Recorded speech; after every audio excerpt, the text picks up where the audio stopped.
Hello guys, welcome back to my channel. তোমরা সবাই কেমন আছো? আলহামদুলিল্লাহ, আমি অনেক ভালো আছি। তোমরা যে যেখান থেকে এই ভিডিওটা দেখো না কেন, দয়া করে ভিডিওতে লাইক, কমেন্ট, সাবস্ক্রাইব করো আর পুরো টাইম ভিডিওটা ওয়াচ করো। যাই হোক, চলে আসলাম তোমাদের সাথে রান্নার আরেকটি নতুন ব্লগ ভিডিও নিয়ে।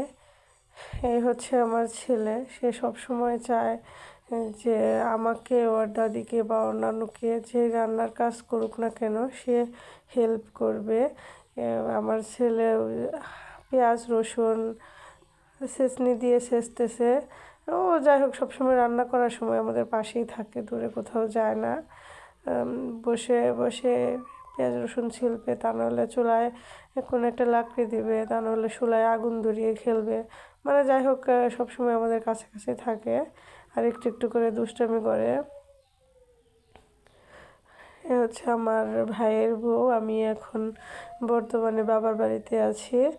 আমার মা বলতেছে যে তুমি আর আলফি দুজনে ঝাল কম খাও, তাহলে হচ্ছে তোমার ভাবি বলতেছে যে আপা ঝাল কম খায়, তাহলে তো আমি রান্না করলে ঝাল বেশি হয়ে যায়। যদি মা বলতেছে যে আমি রান্না করলে ঝাল কেমন না কেমন হবে, তার থেকে বরঞ্চ তুই রান্না কর, বাবু ঝাল কম খায় আর তুই তোর আন্দাজ অনুযায়ী রান্নাটা কর। পরে আমি ভাবলাম যে আচ্ছা আমিও রান্না করি। এদিকে হচ্ছে রান্নাটা বসিয়ে দিয়েছি। ওইদিকে দেখি যে আমার ছোটো বোন একটা শাড়ি কিনে নিয়ে এসেছে। আমাদের উঠানে সবাই শাড়িটা দেখতেছে। শাড়িটা অনেক সুন্দর দেখতে, দেখে অবশ্যই আমার অনেক চয়েস হয়েছে। এই শাড়িটা মূলত আমার ওই বোনের মেয়ের জন্যে।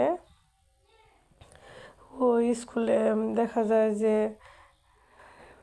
মানে নৃত্যকলা একাডেমিতে অনেক সময় নাচের প্রোগ্রামে নাচ দেয়, সেই জন্য দেখা যায় যে শাড়ির প্রয়োজন। এই হচ্ছে বাবু, আমার ছোট ভাইয়ের ছেলে। শাড়িটা দেখে এমনভাবে ধরেছে, মনে হচ্ছে যে শাড়িটাই ওর, মনে হচ্ছে শাড়িটা ও ছাড়বেই না। আমি বলতেছিলাম যে বোনকে বলতেছিলাম তুই কেন হচ্ছে শুধু মেয়ের জন্য একটা শাড়ি নিয়ে এসেছিস, ওর জন্য একটা আনতে পারছিলি না? তাই বলেছি। হ্যাঁ, আর হচ্ছে বাবু শাড়িটা এমনভাবে ধরেছে যে শাড়িটা হাত থেকে খোলাই গেল না। এদিকে রান্না বসিয়ে দিয়েছি আমি। আজকে মুরগির মাংস রান্না করব, হালকা একটু আলু আর হচ্ছে টমেটো দিয়ে মুরগির মাংস রান্না করব। তোমরা অবশ্যই যারা এর আগে আমার রান্নার ব্লগ ভিডিওগুলো দেখেছো, তোমরা জানো যে আসলে আমিও তো মানে শিলপাটায় বেটে বেটে আসলে রান্না করি না, একা একা আমার সমস্ত কাজ করতে হয়। আসলে সব কিছু ওইভাবে করে উঠতে পারি না, তাই যেভাবে পারি ঠিক সেইভাবে মানে দ্রুত করার চেষ্টা করি। কিন্তু যেভাবে রান্না করি না কেন, যাই হোক রান্না মাশাআল্লাহ একদম খারাপ হয় না। আর হচ্ছে দেখো, আমি একে একে চুলায় সমস্ত মশলা দিয়ে দিয়েছি, সমস্ত মশলাই দিয়ে দিয়েছি। এখন আস্তে আস্তে একটু নাড়াচাড়া করে নিব। আর হচ্ছে চামিচটা এইখানেই ধুয়ে নিলাম, তোমরা কেউ মাইন্ড করো না।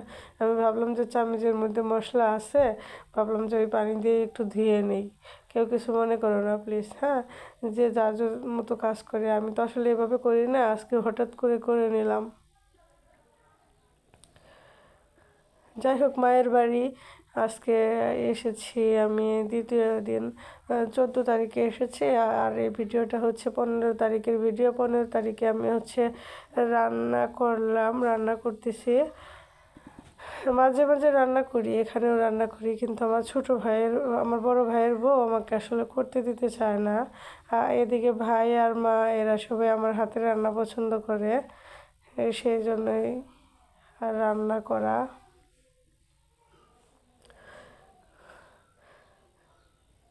তোমরা অবশ্যই ভিডিওটা পুরো টাইম দেখো, লাইক কমেন্ট সাবস্ক্রাইব করো। আসলে তোমাদের ভালোবাসা না পেলে এগিয়ে যাওয়া সম্ভব না। আর একটা নতুন চ্যানেল যখন কেউ ওপেন করে, সেইখানে অন্যদের সাপোর্ট ছাড়া আসলে এগিয়ে যাওয়া সম্ভব হয় না। তোমরা আমাকে সাপোর্ট করো, আমাকে ভালোবাসা দিও। আর হচ্ছে আমি যাতে তোমাদের ভালোবাসা পেয়ে সামনের দিকে এগিয়ে যেতে পারি। এটা ইউটিউব চ্যানেল, যাই হোক এটা আমি একদম প্রফেশনাল হিসাবে নেইনি, আমার শখের বয়সে আমি হচ্ছে করি। এই দেখো আমার রান্নাটা কমপ্লিট হয়ে গেছে, আমি ভাতের সাথে মাংসটা পরিবেশন করছি, দেখতে অনেক ভালো লাগছে। যাই হোক, আল্লাহ হাফেজ।